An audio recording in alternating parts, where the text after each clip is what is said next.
अस्सलामुअलैकुम and welcome back to my channel. कैसे हैं आप सब? उम्मीद करते हैं सब खैरियत से होंगे। तो जनाब शुरू करते हैं आज का व्लॉग। तो आज का व्लॉग लंच से स्टार्ट हो रहा है। यहाँ पे सब्ज़ी वगैरह मैंने मंगवाई थी, कुछ फ्रूट्स वगैरह मंगवाए थे और मैं अपने हस्बैंड से कह रही थी कि आप ना वाटरमेलन काट के जो है ना फ्रिज में रख दे। धो के मैंने उनको पकड़ा दिया था और मैं यहाँ पे काम लगी हुई थी, तो मैंने कहा उतनी देर में ठंडा हो जाएगा, क्योंकि आपको पता है गरम गरम खाया नहीं जाता। हम लोग ऐसा करते हैं ना, एक बड़े साइज़ का लेकर आते हैं, वो जो अंदर वाला पीस होता है ना कट, वो बिहा नहीं खाना होता है और उसको बगैर काटे इसने ना ऐसे ही खाना होता है। जैसे ये खा रही है ना, मैंने आपको दिखा रही हूँ ये ऐसे ही मज़े ले लेके खाती है। ये पीस इसका पक्का होता है, हालांकि गर्म भी था लेकिन इससे ना सब्र नहीं होता। ये कहती है बस मैं जल्दी से खा लूँ, इसका फेवरेट ही बहुत ज़्यादा है। तो शुक्र है एक फल जो है ना इसका फेवरेट है। अच्छा, तो यहाँ पे ना ये वाला जो हमारा ओवन मैंने साथ लगवाए थे ना, हैंग करवाए थे, ये ना उसकी जो स्लैब थी ना वो ख़राब होना शुरू हो गई, थोड़ी सी लूज़ हो गई है, तो अभी निकाल के ओवन रखा हुआ है। तो इसको फिक्स करवाना है दोबारा से। साथ चाय भी मैंने रखी हुई है। तो ये देखें ना, यहाँ पे मैंने दो ओवन रखे हुए थे ना, इस साइड पे मेरा बेकिंग वाला है, उस साइड पे मैंने वो रखा हुआ था खाना गर्म करने वाला। तो ये ना इसके पेच थोड़े से लूज़ हो गए, वो जो लगा के गया था ना इलेक्ट्रिशियन, अब उसको दोबारा बुलाना पड़ेगा। तो वो ओवन निकाल के ना इधर ही रखा हुआ है। तो इतनी मुश्किल हो रही थी ना खाना शाना बनाने में, क्योंकि किचन की एक ही स्लैब है और वही उस पे ओवन या कोई चीज़ पड़ी हो ना तो फिर बड़ी मुश्किल होती है। तो ये मैं आपके साथ वीकेंड का व्लॉग शेयर कर रही हूँ। इंशाल्लाह आज का व्लॉग भी आप लोगों को बहुत इंटरेस्टिंग लगेगा और पसंद भी आएगा, इसलिए व्लॉग को शुरू में ही लाइक कर दिया करें और कमेंट भी कर दिया करें और चैनल को भी सब्सक्राइब कर लिया करें अगर अभी तक आपने सब्सक्राइब नहीं किया, और फूड के चैनल को भी सब्सक्राइब कर लिया करें। तो आज वैसे मेरा प्रोग्राम था कि ये ना कद्दू की सब्ज़ी बनाऊंगी, लेकिन बाद में फिर मेरा प्रोग्राम चेंज हो गया। और आज ना दरअसल थोड़ी मसरूफियत भी थी, काम काफ़ी ज़्यादा थे घर के, और आपको पता है सारे कामों की फिर वीडियोस बनानी भी बड़ी मुश्किल होती है, इसलिए मैं वीडियोस भी नहीं बना पाती, क्योंकि आज हेल्पर भी छुट्टी पे थी। और हेल्पर से मुझे याद आ गया, आप लोग ना मुझे कह रहे थे कि आप बताएं आपकी हेल्पर्स ने आपके साथ क्या किया जो आप ऐसी बातें करें। पिछले कुछ दिनों में ना मैंने आप लोगों के साथ शेयर किया था कि हेल्पर्स जो है ना वो सिंसेयर नहीं होती। तो आप लोग कह रहे थे कि प्लीज़ ज़रूर बताएं कि कैसे हेल्पर्स को डील करना चाहिए, ताकि हमें भी आइडिया हो, क्योंकि हर घर में तकरीबन हेल्पर होती है, कुछ घरों में नहीं भी होती, लेकिन मोस्टली लोगों ने हेल्पर्स रखी होती हैं, तो उनको डील करने का तरीका हमें बताएं। और इसमें बुराई वाली आप लोगों ने कहा था कोई बात नहीं, आप लोगों ने इतने ज़्यादा कमेंट्स किए थे, फेसबुक पे भी मुझे काफ़ी ज़्यादा कमेंट्स आए, फिर यूट्यूब पे भी आप लोगों के काफ़ी ज़्यादा आए थे कि हमें प्लीज़ बताएं लाजमी। तो मैंने सोचा कि आज आपको ज़रूर बताऊँगी। तो व्लॉग को फुल वॉच करें, इंशाल्लाह मैं सब कुछ आपको बताऊंगी। तो खैर अभी यहाँ पे ना मैं दो केक बना रही हूँ। एक्चुअली अब्बू जी की ना कॉल आई थी, वो कह रहे थे कि बेटा आज ना केक बना के ले आना।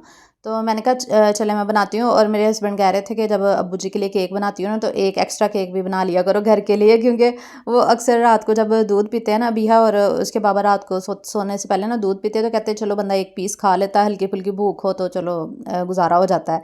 तो मैंने कहा चले ठीक है, मैं आप लोगों के लिए भी बना दूँगी। फिर अभी मैं दो केक का ही बैटर यहाँ पे ना तैयार कर रही हूँ। उसके लिए मैंने 4-5 अंडे डाल दिए हैं, साथ में 1 कप जो है ना मैंने वो डाला है चीनी का, नहीं सॉरी 2 कप चीनी के डाले हैं, 1 कप मैंने ऑयल का डाला है, 1 कप मैंने दूध का डाला है, क्योंकि उसका बना रही थी ना बैटर 2 केक का, तो वो इकट्ठा ही फिर मैंने ना ब्लेंड कर लिया था, इकट्ठा ही बना के। तो मैंने कहा इसमें मैदा डाल के अच्छी तरह मिक्स करके तो फिर मैं बेक होने के लिए ना रख दूँगी। तो जैसा कि आपको पता है कि बेकिंग का सबसे पहला असूल यही होता है कि मोल्ड तैयार करें, उसके बाद उसमें वैक्स पेपर रखें और उसके बाद ओवन को प्री हीटेड रखें, फिर बैटर तैयार करें। ये सबसे पहले असूल होते हैं, ये याद रखा करें।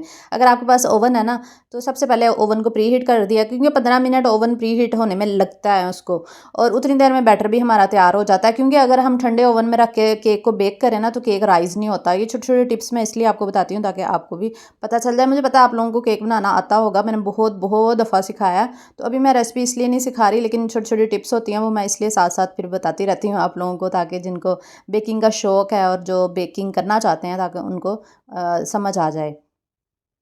बस फिर मैंने 2 कप मैदा इसमें डाला और 2 टीस्पून ही बेकिंग पाउडर डाला। केक की मैं आपको रेसिपी आज मैंने दे दी है, वरना हर दफ़ा मैं एक केक की ही आपको देती थी, लेकिन अगर आपकी फैमिली बड़ी है आप भी 2 केक बना लिया करें, एक साथ ही रख दिए और वो बेक हो जाते हैं। तो बस यहाँ पे मैंने बैटर को बहुत अच्छी तरह से मिक्स कर लिया और अभी मोल्ड में डाल के ना तो मैं इसको रख दूँगी ओवन के अंदर। और 180 टेम्परेचर सेलेक्ट करना होता है, और इसके अलावा आपने इसको 45 मिनट के लिए 45 मिनट्स के लिए बेक करना होता है। और अगर आपने इसको कलर दिलाना है ना फिर 5 मिनट के लिए ना ऊपर वाला रॉड ऑन करके ना वहाँ पे आप 5 मिनट रखेंगे ना, ऊपर से कलर भी आ जाएगा अगर आपने कलर दिलाना है। वैसे तो ये बेक हो ही जाता है 45 मिनट्स में। उसके बाद थोड़ा सा टैप टैप लाजमी किया करें, इससे बबल्स वगैरह निकल जाते हैं।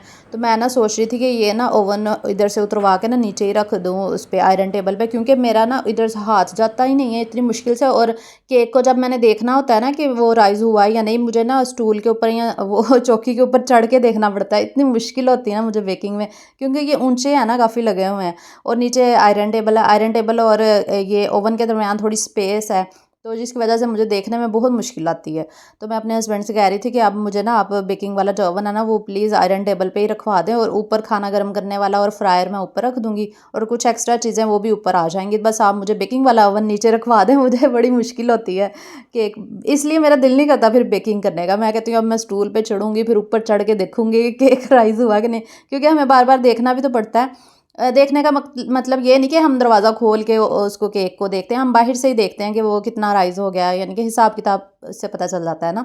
वैसे तो अगर आप बार बार उसका डोर खोल के चेक करते रहेंगे ना कि केक कितना बेक हुआ, तो वो सारी हीट बाहर निकल जाती है और फिर आपको पता है बेकिंग नहीं होती, वो राइज़ ही नहीं हो पाता। तो इसलिए बार बार इस तरह नहीं चेक करना होता, बस आपने बाहर से ही देखना होता है कि वो राइज़ हो रहा है कि नहीं। बस फिर मेरा ना कद्दू बनाने का प्रोग्राम चेंज हो गया। मैंने कहा कल बना लूँगी, आज फिर मैं जल्दी से आलू अंडों का सालन बना लेती हूँ, क्योंकि मैं वीक में एक बार आलू अंडे लाजमी बनाती हूँ, दाल एक बार लाजमी बनती है, सब्ज़ी दो तीन बार बनती है, एक बार गोश्त भी बनता है, कभी चिकन भी बन जाता है और पुलाव भी बनता है। ये हमारी ना होती है वीकेंड की पूरी की ना रूटीन, एक एक दिन एक एक चीज़ बनती रहती है, इस तरह तरतीब से मैं चलती रहती हूँ। अच्छा, मैं आप लोगों से हेल्पर की बात करना चाह रही थी। आज आप लोगों की रिक्वेस्ट पे ही ये मैं बात कर रही हूँ, क्योंकि मुझे ना अच्छा नहीं लग रहा था कि मैं ये बात आप लोगों के साथ शेयर करूँ अपनी हेल्पर्स के बारे में।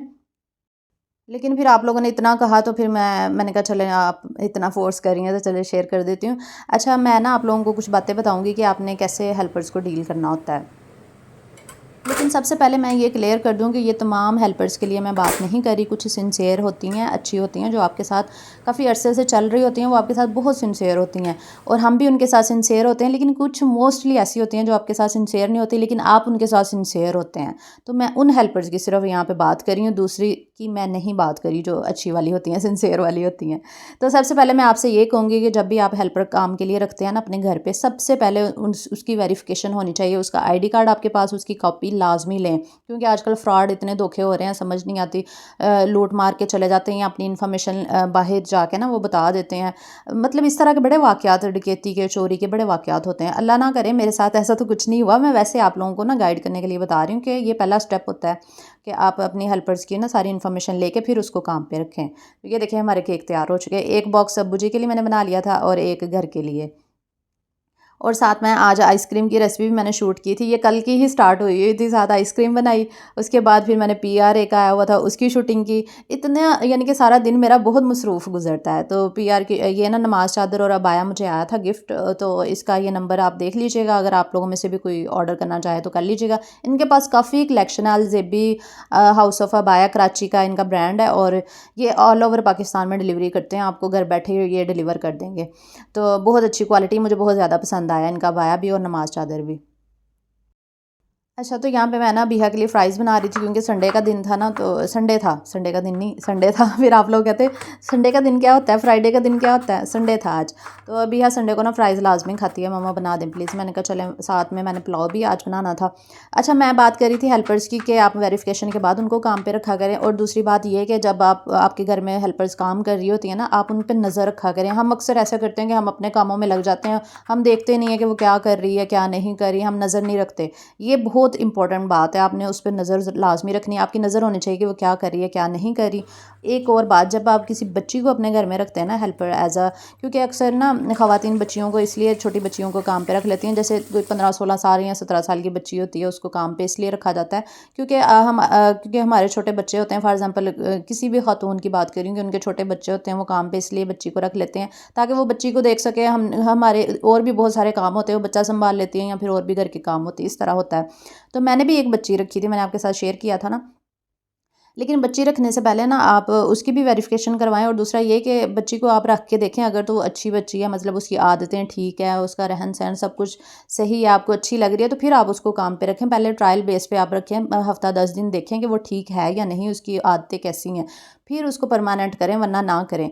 जैसे मैं बच्ची रखी थी, अब मैं ये बात करना तो नहीं चाह रही, लेकिन उसकी ना आदतें अच्छी नहीं थी। और मेरी बेटी जो है आपको पता उसके साथ सारा दिन खेलती रहती थी, उसके साथ लगी रहती थी, तो मैं नहीं चाह रही थी कि उसकी आदतें ना मेरी बेटी के ऊपर आ जाएं। मतलब उसकी आदतें अच्छी नहीं थी, बस अब एक्सप्लेन करने की मुझे ज़रूरत नहीं है, और ये भी मैंने आपके कहने पर ही बताया।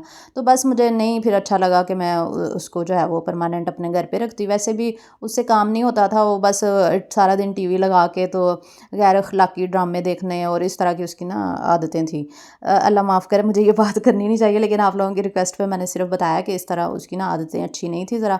और इसके अलावा काम में भी उसका दिल नहीं लगता था। जब भी उसको कोई काम कहती थी, वो कहती थी आप ही मैं पहले ड्रामा देख लूँ, बस ख़त्म होने वाला फिर मैं करूँगी। ऐसे करती रहती, सारा दिन टीवी लगा के बैठी रहती थी, काम वो करती नहीं थी, बहुत कम काम वो करती थी।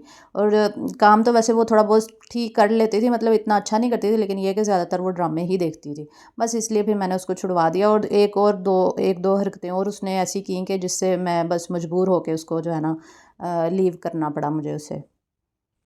और आपको पता है कुछ हेल्पर्स ऐसी भी होती हैं जो आपकी लाइफ में घुस जाती हैं, और कुछ तो ऐसी भी होती हैं, ऐसे वाक़यात सुनने को आते हैं कि वो आपका आपका घर ही बर्बाद कर देती हैं, आपके घर में घुस के ना मालकिन बनने की कोशिश करने लग जाती हैं। ऐसी भी बहुत सारी होती हैं।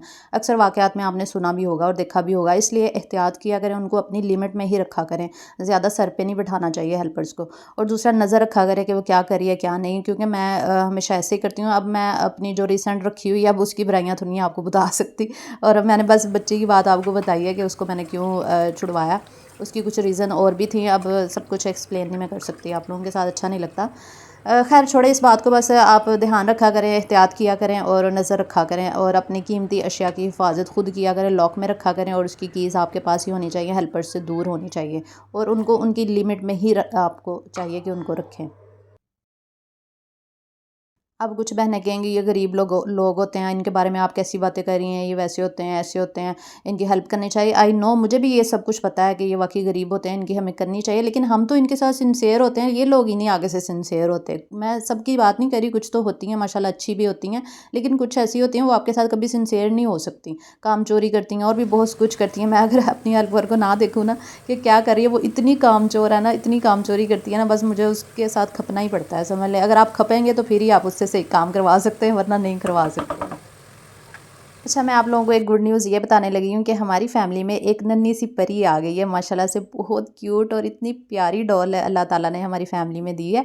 मेरा जो छोटा भाई है ना, सबसे छोटा, उसके घर बेटी हुई है माशाल्लाह से कल, और बहुत ही प्यारी, इतनी प्यारी सी डॉल है ना, बिल्कुल अपनी मामा जैसी है। उसकी मामा भी माशाल्लाह बहुत प्यारी हैं, वो आपको पता है वीडियोज़ में नहीं आती, लेकिन माशाल्लाह वो भी बहुत क्यूट है, और बिल्कुल बेटी उन्हीं पे गई है, और इतनी क्यूट है और हेल्दी है माशाल्लाह। और माँ बेटी माशाल्लाह दोनों सेहतमंद है, और अच्छे से अल्लाह ताला ने सब कुछ खैरियत से कर दिया।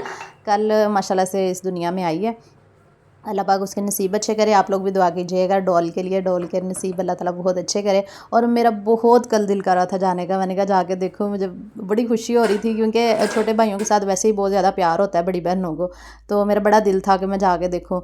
तो लेकिन मैंने वीडियो कॉल करके तस्वीरें वगैरह देख ली, और अब मैं जाऊँगी इंशाल्लाह बहुत जल्द। अभी भाई वगैरह ने ना अकीका भी करना है, तो मैंने कहा चले जब आप लोग अकीका करेंगे ना, मैं तब आऊँगी। हो सकता है नेक्स्ट वीकेंड में या फिर उससे नेक्स्ट वीकेंड में वो करें, तो जब भी करेंगे ना मैं इंशाल्लाह तब भी जाऊँगी। मेरा प्रोग्राम वैसे तो है, लेकिन अब अबीहा के एग्ज़ाम भी आगे आ रहे हैं, अब देखते हैं कि प्लान बनता है या नहीं। वैसे तो मेरा पक्का प्लान है, मेरा तो कल ही बहुत दिल कर रहा था कि मैं जल्दी से जाके देख लूँ, मुझे इतनी खुशी हो रही थी ना। अल्लाह पाक ने 3 सालों के बाद माशाल्लाह से उनको बेटी दी है, और सब इतने ज़्यादा एक्साइटेड थे, इतने ज़्यादा खुश थे। और आपको पता है कि हर लड़की की यही ख्वाहिश होती है कि उसकी पहली औलाद जो है ना वो बेटी हो। जैसे मेरी यही ख्वाहिश थी कि मैं अल्लाह ताला से ना हमेशा यही दुआ किया करती कि या अल्लाह मुझे ना पहली बेटी ही देना, और अल्लाह पाक ने वाकई मुझे पहली बेटी ही दी। आपको पता है बेटियां जो होती हैं ना बहुत एहसास करने वाली होती हैं, आपको बहुत एहसास करती हैं पेरेंट्स का। बेटे भी होते हैं, लेकिन यह कि जब आप बालिग हो जाते हैं, बड़े हो जाते हैं ना, तो फिर बेटियाँ आपकी बहुत केयर करती हैं, बहुत ख्याल रखती हैं, माँ बाप को फ़ोन करेंगी, उनका हाल चाल पूछेंगी, बहुत केयरिंग होती हैं। बेटे भी होते हैं, लेकिन बेटियां ज़्यादा होती हैं, वो ज़्यादा आपका ख्याल करती हैं, फिर माँ का बहुत एहसास करती हैं। तो मैं कहती हूँ कि अल्लाह ताला अगर बेटी देता है ना, तो एक बेटी नहीं होनी चाहिए, 2 बहनें लाजमी होनी चाहिए। मैं अब अल्लाह ताला से ना ये दुआ करती हूँ कि या अल्लाह अबीहा को एक बहना और ज़रूर देना, क्योंकि जब माएँ नहीं ना रहती फिर बहनें ही होती हैं जो बहनों के दुख सुख बांटती हैं। जैसे अब मेरी अम्मी नहीं है इस दुनिया में, लेकिन मेरी एक बहन है ना, तो मैं कभी दुखी होती हूँ या कोई भी बात शेयर करनी है तो मैं उसी के साथ ही ज़्यादा शेयर कर रही होती हूँ। और किसी रिश्ते के साथ आप इतने लॉयल नहीं हो सकते जितनी आप अपनी माँ के साथ और बहन के साथ हो सकते हैं, क्योंकि यही वो रिश्ते होते हैं जो खून के होते हैं और आप उनसे सब कुछ शेयर भी कर सकते हैं। बाकी सारे रिश्ते भी अपनी जगह बहुत अच्छे और खूबसूरत हैं, लेकिन ये जो रिश्ता है ना, इसका कोई जवाब नहीं है। तो बस मैं तो यही दुआ करती हूँ अल्लाह ताला से कि बस एक और बेटी अल्लाह ताला दे दे मुझे, और अबीहा की एक और बहना आ जाए बस। तो और आप सब लोगों के लिए भी बहुत सारी दुआएं हैं कि अल्लाह पाक जिनकी औलाद नहीं है अल्लाह पाक सबको औलाद दे, और जो बेटी के लिए तरस रहे हैं अल्लाह ताला उनको बेटी दे, और जो बेटे के लिए तरस रहे हैं अल्लाह ताला उनको बेटा भी दे। अल्लाह ताला सबको नवाजे, आमीन सुम्मा आमीन। आप सब के लिए बहुत सारी ढेर दुआएं हैं। अच्छा, मैंने यहाँ पे ना आज क्योंकि वीकेंड था ना, मैंने पुलाव बनाया था, साथ में मैंने कचुम्बर वो सैलड बना लिया था। कचुम्बर सैलड ना मैं छोटे छोटे पीस काट के ना, खीरा गाजर बंद गोभी प्याज टमाटर मिक्स करके ना, तो मैं उसका सैलड ज़्यादा सारा बना लेती हूँ। और साथ अचार था, और इसके अलावा अचार भी ये मैंने घर पे ही बनाया हुआ है, जो मैंने पिछले साल डाला था। मैंने रेसिपी भी शेयर की थी फूड के चैनल पे। और साथ मैंने रायता बना लिया था। तो ये था हमारा आज का लंच मेन्यू। मैंने कहा आपका आपको आपके साथ सिर्फ बातें ही किए जा रही हूँ, ये बता नहीं रही कि वीडियो में हो क्या रहा है। वीडियो में लंच बन रहा था, और ये मैंने पुलाव बनाया था बहुत ही मज़े का लाइट सा। और अबीहा को बहुत ज़्यादा पसंद है ना ये आलू मटर वाले चावल जो है। मटर वैसे वो खाती नहीं है, लेकिन आलू शौक से खाते। मटर मैं अपने लिए डालती हूँ, मेरे हस्बैंड भी नहीं खाते। मैंने कहा मुझे तो पसंद है ना, मैं तो खाऊँ ना। दरअसल अबीहा नहीं खाती है, अबीहा के ना कज़न्स भी नहीं खाते, तो इस वजह से अबीहा भी नहीं खाती है। हालांकि मटर इतनी अच्छी सब्ज़ी है और मुझे मेरी इतनी ज़्यादा फेवरेट है। बस फिर खाना शाना खाने के बाद मैंने एक रेसिपी भी शूट करनी थी उसकी, फूड के चैनल के लिए मैंने केक रस बनाए थे। अगर आपने नहीं देखी तो फ़ौरन से जाकर देख लें, बहुत अच्छे और मज़े के केक रस बनते हैं। और आसान सी रेसिपी मैंने आपके साथ शेयर की है, टू द पॉइंट, और सारी टिप्स और ट्रिक्स भी बताई हैं। फूड के चैनल को लाजमी सब्सक्राइब कर लिया करें, और वीडियो के नीचे कमेंट्स भी कर दिया करें। तो बस यही था मेरा आज का व्लॉग। उम्मीद करती हूँ आपको पसंद आया होगा। व्लॉग अच्छा लगा हो तो लाइक शेयर कर दिया करें, चैनल को सब्सक्राइब कर लिया करें, अपना बहुत बहुत सा ख्याल रखा करें, और मुझे भी दुआ में याद रखा करें। अल्लाह हाफिज़।